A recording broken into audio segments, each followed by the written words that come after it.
오늘은 기차가 비를 맞고 척척척척 출발하고 있습니다.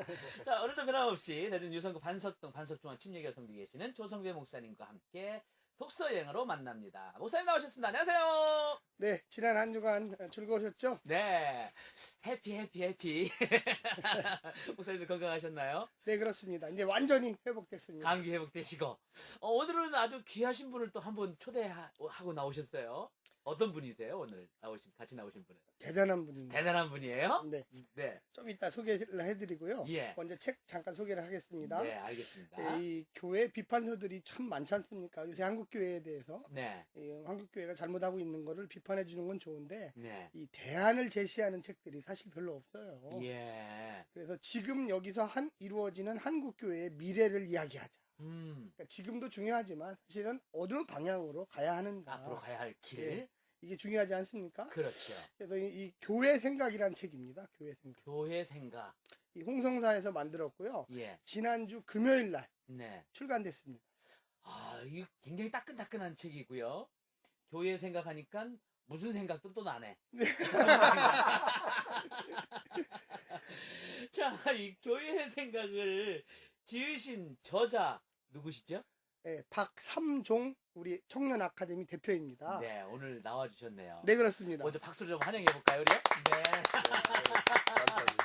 아, 교회 생각이라고 하는 책을 쓰신 우리 박삼종 대전 청년 아카데미 대표 오늘 나와주셨는데 김민석의 해피데이를 듣고 계신 청취자분들에게 인사 정중하게 한번 해주세요. 네, 안녕하세요. 대전 청년 아카데미 박삼종이라고 합니다. 거의 그냥 들을 때보다는 이 분위기가 매우 좋습니다. 아, 그런가요? 한 번 더 오시니까. 아, 그렇군요. 아, 우리 박 대표님의 웃음소리는 아주 천만금을 줘야 될 이런 웃음이시네. 너무 좋습니다. 예, 행복한 웃음인 것 같고요. 아니, 근데 교회 생각이라는 책, 이거 어떻게 쓰셨는지, 이게 어떤 내용으로 쓰신 거예요? 설명 좀 간단하게 좀 부탁을 좀 해볼까요? 아, 예. 이 책은 네. 한국 교회의 모순이랄까요. 그거를 한국 사회와 한국 교회의 역사의 분석을 통해 가지고 네. 새로운 대안을 한번 제시해 본 책입니다. 예. 키워드는 두 가지예요. 네. 신사사배 체제하고 네. 선물의 경제. 그리고 그것을 통해서 공동체 선교로 우리가 한국교회에 나아가보자. 그것을 제시한 거고요. 네. 일제 신사참배라고 하는 게 단순히 일제 강요에서 한 번에 끝나는 역사적인 이벤트가 아니라 예. 하나의 체제로 굳어져 가지고 여러 한국 교회의 모순과 문제를 만들어내는 뿌리가 되었습니다. 예, 그래서 실제 하나님 나라 유무상통의 그 사도행전 공동체의 선물의 경제가 제대로 작동하지 못하게 막고 결국은 교회가 대형화되고 뭐 꼭 대형화하고 나쁘다는 말씀은 아니지만 네. 그러면서 건강한 교회의 모습을 잃게 만드는 예, 그 근본 원인이 되었음을 여러 어떤 역사적인 자료를 통해서 네. 예, 설명하고 있는 책이고요. 그렇군요. 거기에서만 그치는 게 아니라 그러면 어떻게 교회가 어떤 방향을 가야 될까? 그걸 공동체 경제라고 이야기하고 예, 있습니다. 그 대안까지. 예, 대안까지. 그렇군요. 자, 그러면 우리 직접 저자께서 교회 생각의 흐름을 좀 말씀을 해 주셨고요. 이 저자가 어떤 분이신지 우리 목사님, 조성길 목사님께서 지금 앞에서 이분을 칭찬하면 좀 쥐구멍으로 또 들어가셔야 되니까 어느 정도까지만, 네, 어느 정도까지만, 네, 저자에 대해서 말씀해 주시죠. 집이 저기 대천입니다. 대천. 고향이 대천이고요. 네. 그렇군요. 제자도 평화, 이 공동체를 중심으로 해서 네. 이 평화로운 한국 사회와 말씀을 통한 한국 교회 회복을 꿈꾸는 희망쟁이요 평화주의자입니다. 네. 현재는 이 대전 동구의 평화의 마을교회를 개척해서 담임하고 있고요. 네. 그리고 중앙대학교에서 이 법학을 전공했고, 그리고 여러 가지 인문학 고전 독서를 또 지도하고 있습니다. 그리고 많은 이 정치 아카데미를 통해서 청년들을 키우고 있습니다. 네. 자, 우리 대전 청년 아카데미 대표이신 우리 박삼종 대표님.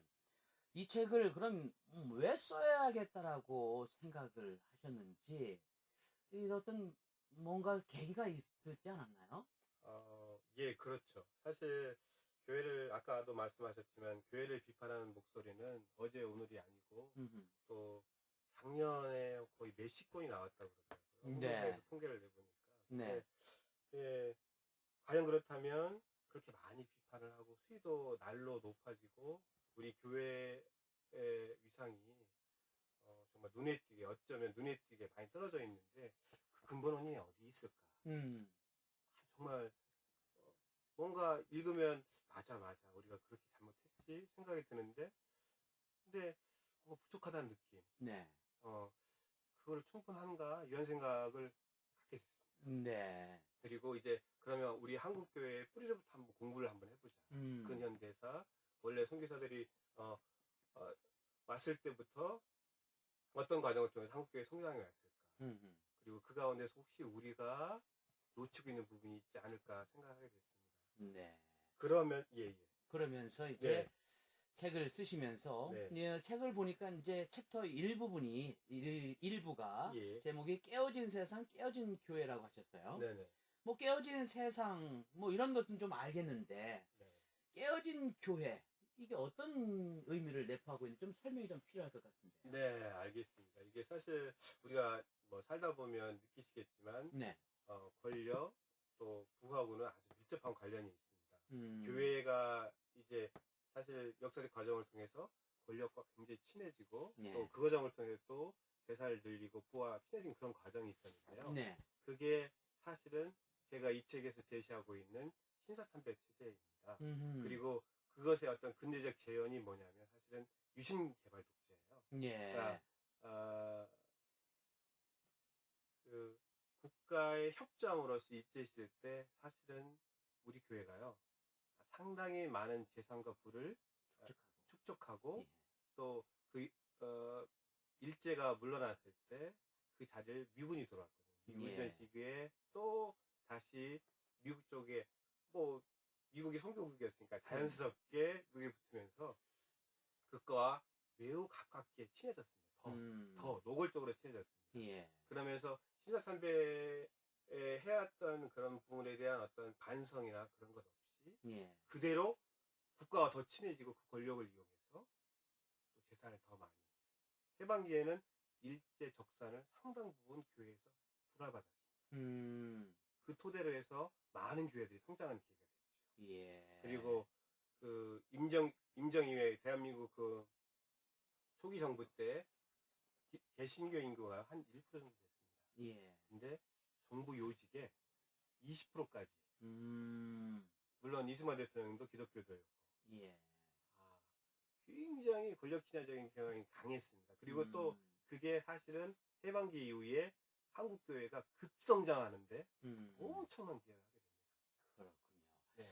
자, 2부를 보니까 이제 한국교회의 뿌리에서 신사참배를 언급을 하고 계셔요. 네네.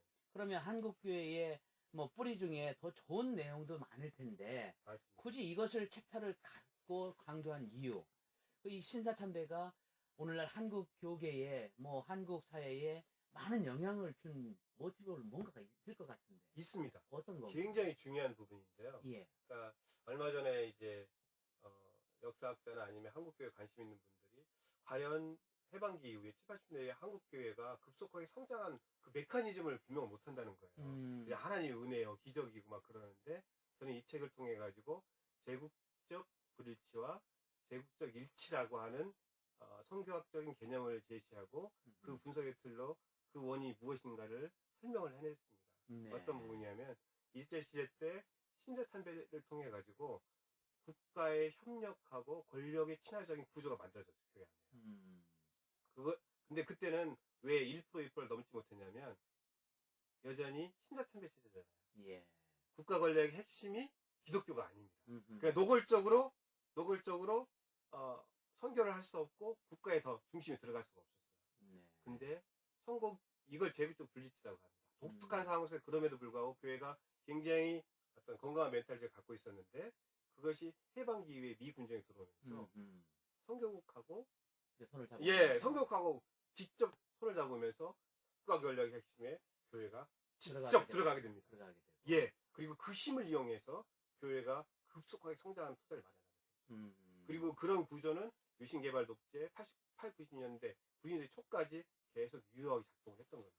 그 대표적인 얘기가 조찬기도회. 조찬기. 그렇죠. 예, 잘 지적하셨어요. 맞습니다. 예.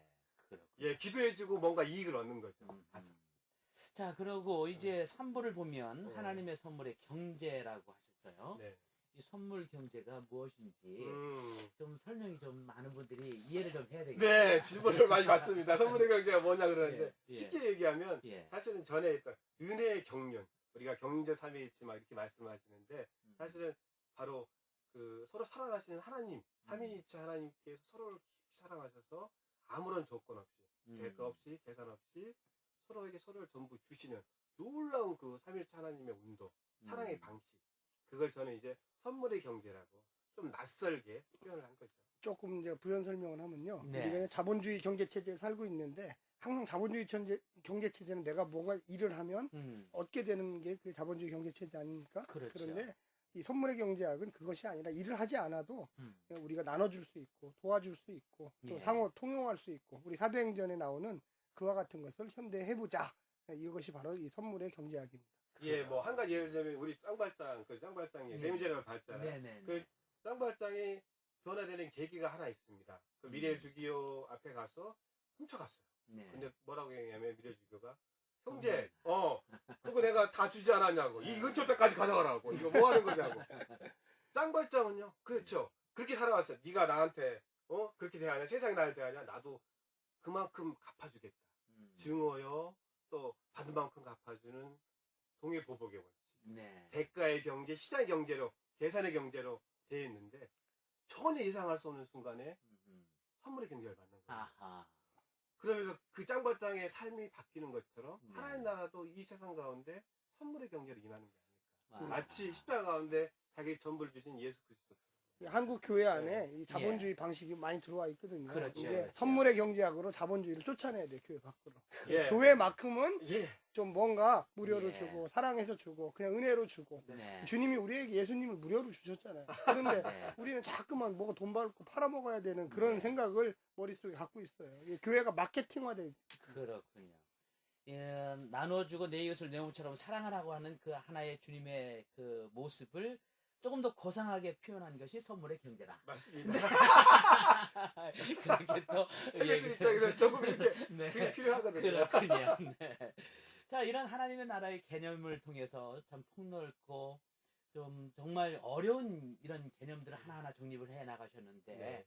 본서에서 연결할 수 있는 이 하나님 나라의 개념 어떤 것들이 있을까요? 예, 그 선물의 경제 개념이라는 건 사실 교회 안에서 얘기되는 것뿐만 아니라 네. 나눔의 경제학이니 뭐 하면서 협동 경제냐 하면 사회적 경제냐 하면 이미 우리 사회 저변에 더 이상 우리 사회가 갖고 있는 문제들을 이쪽 방향으로 시장 경제로는 풀 수 없겠다.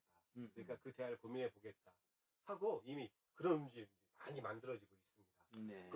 그거에 맞춰가지고 우리 교회도 여태까지는 사실은 좀 90년대 이후에 주도권을 좀 잃었거든요. 네. 그게 아니라 정말 복음이 우리 사회 대안이고 그리고 그 선물의 경제로 그 사회에 대안 제시를 하자는 거죠. 그리고 하나님 나라의 개념과 연결시켜 본다면 이런 이야기가 그냥 이상적이고 먼 죽어서 가는 하나님 나라를 그 내세의 개념, 천당 개념을 생각할 게 아니라 정말 이 땅 가운데 현실에 철저히 임박해서 실현된 하나님 나라를 선물의 경제로 살아보자 우리가. 하나님 나라가 우리가 주기도문에 얘기를 하잖아요. 예. 하나님 나라가 이 땅 가운데 임하시길 기도하는데 좋다. 네. 기도하자. 그렇게 살아보자. 음. 그게 저는 진정한 의미의 하나님 나라 개념을 생각해요. 자, 이쯤에서 우리 목사님의 생각 좀 들어보고 싶습니다. 근데 지금 우리 박삼종 우리 교회 생각 저자분이 빼놓은 게 한 가지 있어요. 네. 본인 책이니까 이게 익숙하지가 않은 것 같아요. 빼먹었어. 근데 우리가 이제 가장 중요한 그 문제 중에 하나가 예. 이 교회들이 부동산을 굉장히 많이 갖고 있어요. 사실은요. 네. 이 책에 보면은 제가 어저께 밤늦게까지 다 읽어봤는데 네. 이 부동산 문제가 심각합니다. 지금. 예, 그래서 네. 사실은 어마어마한 돈을 은행에다 갖다 주고 있어요. 저희 교회도 그렇지만 근데 이것을 회개하고 그 은행에다 갖다 주는 돈을 사실은 가난한 자, 어려운 자들에게 나누면 선교. 한국 교회는 정말로 박수 받고 정말로 이런 교회가 정말 있구나. 근데 왜 그 얘기를 안 하십니까? 저자가 하셔야지. 제가 하는 게 아니라 너무 역시 방송을 마셔가지고 사실 이 책 내고 이거 첫방이거든요. 예. 예, 감사합니다. 도와주셔서. 사실 한국 교회가요. 예. 제일금융권에 빚진 돈이 4조 5천억입니다. 네. 그리고 이율 5%만 따져도요. 5%면 잘 가는 거죠. 2,250억. 예, 2,250억을 네. 단순 이자로만 아. 금액대에 두고 있어요. 만약에 우리가 건강한 구조를 만들어서 그 돈을 사회선교나 아니면 가난한 일을 위해 썼다면 정말 한국교회에 대한 우리 사회 평가가 또 한국 사회에 대한 교회의 영향력이 엄청날 거라고 생각합니다. 그렇군요. 자, 우리 그 박 대표님은 네. 전공이 법학이신데 예. 뭐 경제학의 어떤 탁월한 능력 신학도 잘합니다. 하시고 그런 말씀 하시면 안 네. 됩니다. 또 이제 또 목회도 하시고 네. 네, 그런 삶을 또 살아가고 계신데 한국교회 대안점을 이 책을 통해서 많이 이야기를 하고 계셨어요. 예. 그러면 가장 당장 필요한 한국교회의 개혁의 방법, 대안을 좀 말씀 좀 한번 해줘보세요. 예, 굉장히 중요한 질문인데요. 저는 이제 답을 말씀드리면 현장성과 공동체성을 지닌 교회, 그리고 지역사회에 우리가 들어가서 그 가운데 이웃과 부딪히면서 하나의 마을을 이루어 살아가는 모습, 그것이 가장 중요하다고 생각합니다. 그럼 공동체적인 그런 예. 삶을 얘기하는 거예요. 맞습니다. 예. 소통을 안 해요. 어떻게 보면 한국교회가요, 우리 안에 그 섹터를 그룹을 만들어가지고 자폐증에 꼭 걸린 것 같아요. 이제 한국교회가 개교회주의, 예. 또 단 모든 사람들이 개인주의, 이런 것들을 통해서 자꾸 가둬놓는 그런 형태가 네. 돼버렸다는 그런 예. 이야기. 정확하게 말씀해 예, 주셨어요. 예. 그러면서 한국교회가 공동체적으로 서로 나누고 또 이런 쪽에서 또 삶을 이루어가는 대안이 정말 필요하다라고 그런 생각도 가져보네요. 사부를 통해서 보니까 제목이 이제 공동체 얘기를 해요. 네. 공동체 지금 시작하라. 응. 자, 한국교회 공동체 관계, 이 한국교회와의 공동체의 관계, 뭔가 좀 발전적으로 좀 뭔가 좀 계속 진행해 나가야 될 텐데, 네네. 요거 뭔가 좀 제대로 된 발전이 필요합니다. 예, 앞서 말씀드렸듯이 교회를 비판하는 책들이 되게 많은데 네. 왜 그게 가슴에 안 와닿고 그 다음에 뭘까 이렇게 궁금증이 드는 이유가 뭐냐면 교회 개혁의 어떤 방향이나 교회의 본질에 대한 논의가 빠져있기 때문에 저는 다른 것보다도 교회의 크기나 작거나 그건 두 번째 문제예요. 그건 네. 본질이 아닙니다. 어떤 거냐면 교회의 공동체성이 살아있느냐 없느냐가 교회 개혁의 본질이 교회의 본질이고 방향이 돼야 되는데 초점을 못 맞추니까 논의가 자꾸 헛나가는 경향이 있어요. 네. 제가 잠깐 한 가지 말씀드리면 이 공동체라는 게요. 예. 말로 되는 게 아니고요. 지금 이 박삼종 대표가 지금 평화의 마을교회가 공동체 교회입니다. 예. 이 책이 가장 히트칠 수 있는 이유 중에 하나가 뭐냐면 사람들이 주목받는 게 뭐냐면 이론은 많아요. 한국교회 변해야 된다. 그런데 실천은 없어요. 네. 비판만 하지. 근데 우리 박삼종 우리 청년아카이 대표는 현실 지금 3년 전부터 벌써 공동체를 이루어가지고 작지만 강한 교회, 예. 정말로 지역을 살리는 교회로 변화되고 있습니다. 자, 그러면 이제 교회를 뭐 새로 개척하거나 또 일반 교회가 공동체로 바꾸려고 하는 그런 교회가 있다고 하면 직접 지금 계속 해오고 계시니까 그런 대안을 좀 주세요. 그렇겠죠. 그게 필요하겠죠. 네, 예. 네. 사실 이전의 선교는 하나님의 선교 또 교회 선교가 나눠져 있었습니다. 네. 제가 말씀드린 여태까지 이야기 드린 건 사실 공동체 선교였고 그 공동체 선교의 삶을 살려면 가장 먼저 해야 될 것이 그러한 삶에 헌신하고 또 생각을 갖고 있는 친구들을 찾아가는 거예요. 그리고 그 친구들을 모아서 성경 말씀을 읽고 또 인문 고정 독서를 통해 가지고 우리 교회와 우리 사회가 어떤 현실에 있는지를 아주 냉철하게 분석하고 또 그 대안을 찾아가고 또 서로 궁합을 좀 맞춰가요. 그렇군요. 공동체 하는 분들, 청년들과 많이 이야기도 하고 강연도 다니는데 그 만나보면 너무 급해요. 빨리 이루려고. 예. 많은 분들 봤는데 네. 대본 딱 보면 얘기를 해보면 이분 실패하겠다 알겠습니다. 자기 뜻을 맞는 친구가 있대요. 네. 다음 달에 같이 모여 살기로 했대요. 제가 반드시 실패하십니다. 어떻게 해오셨어요? 예, 몇 달 전부터 이렇게 뜻이 맞아가지고 안 됩니다. 최소한 2, 3년은 궁합을 맞추시고요. 조금씩 맞춰가고 서로 분담을 하고 그리고 제일 중요한 게 어떤 거냐 공동체는 자립적인 생산 기반입니다. 그렇군요. 업을 같이 하는 게 가장 공동체성이 큰 부분이거든요. 네. 그 부분을 한 3년 정도 두고서 어떻게 준비할 건지까지 생각하지 않고서는 공동체가 성공하는 게 아닙니다. 마치 장이 숙성돼서 제맛을 내는 것처럼 공동체가 관계가 숙성을 해야 공동체가 만들어집니다. 그렇군요. 급하게 하면 공동체에 체하게 됩니다. 많은 실패를 봤어요. 그렇군요. 네. 그러니까 서로가 서로를 알아갈 수 있는 시간도 필요하고 네. 서로가 나눌 수 있는 부분도 필요하고 예, 그리고 서로가 하나가 되어서 어떻게 삶을 또 이끌어갈 건가까지 네. 같이 서로 고민해보는 시간이 2, 3년이 필요하다. 2, 4년 필요합니다. 그렇죠. 젊은 친구라면 네. 공동체 하나씩 만들어가지고 같이 한번 살아보는 거예요. 살아보는 거고. 냄새나고 불편하고 그러면서 타자를 받아들이는 감수성, 공동체적 감수성을 키워가요. 그렇군요. 네. 자, 이번 박삼종 대표의 교회 생각 책을 통해서 많은 사람들이 이제 도전을 받을 텐데 북콘서트가 있다고요? 네, 그렇습니다. 예. 3월 21일 목요일 날 저녁 때 7시에 네. 이 저자와 직접 만나는 이 방송은 좀 이렇게 시간에 제약이 있지 않습니까? 그렇죠. 네, 그래서 이 반석 중앙침례교회라고요. 제가 이제 섬기고 있는 교회인데 네. 이 반석역에서 아주 가깝습니다. 네. 네, 오셔서 한번 질문도 해주시고 또 많은 분들이 이 교회 생각 책도 한번 같이 읽어보시면 참 좋으리라고 생각합니다. 네. 자, 오늘 나와주신 우리 박삼종 대표님 너무너무 감사하고요. 다음 주에 소개해 줄 책도 이야기 좀 해주시죠. 이 시간 얼마 안 한국 남았는데. 기독교 이 130년의 믿음의 명문가들을 추적하는 책입니다. 이 책 제목은 믿음, 그 위대한 유산을 찾아서 첫 번째 책이고요. 네. 저자는 이 전영철 박사님이 쓰셨고 이 선교 횃불에서 만들었습니다. 네. 다음 주도 또 기대가 됩니다. 특별히 우리 박삼종 대표님 교회 생각 이 책을 좀 간단하게 한 말씀으로 표현을 해주시면서 애청자분들에게 큰 도움이 됐으면 좋겠다 한 말씀 해주시면 됩니다. 예, 박사주의 교회 생각은 신화장비 체제와 선물의 경제를 통해서 공동체 선교의 방향으로 우리 교회가 나아가야 한다고 제안하고 있습니다. 한국 교회를 고민하고 또 한국 사회를 고민하는 분들이 이 책을 통해서 함께 그 고민에 참여하고 대화했으면 소통이 일어났으면 좋겠습니다. 네, 고맙습니다. 오늘 함께 해주셔서 너무너무 감사드립니다. 네. 자, 여러분들 가서 이 책을 한번 좀 사서 좀 보시고 많은 생각이 교회의 생각으로 하나님의 생각으로 변화될 수 있도록 여러분들도 함께 힘차게 발을 맞춰 나가시길 바랍니다. 희망은 우리의 발밑에 이미 자라고 있습니다. 저자의 말입니다. 오늘도 함께 해주신 여러분 감사드리고요. 주님 안에서 늘 행복하시기 바랍니다. 남은 시간에 주님 안에서 오 해피 데이!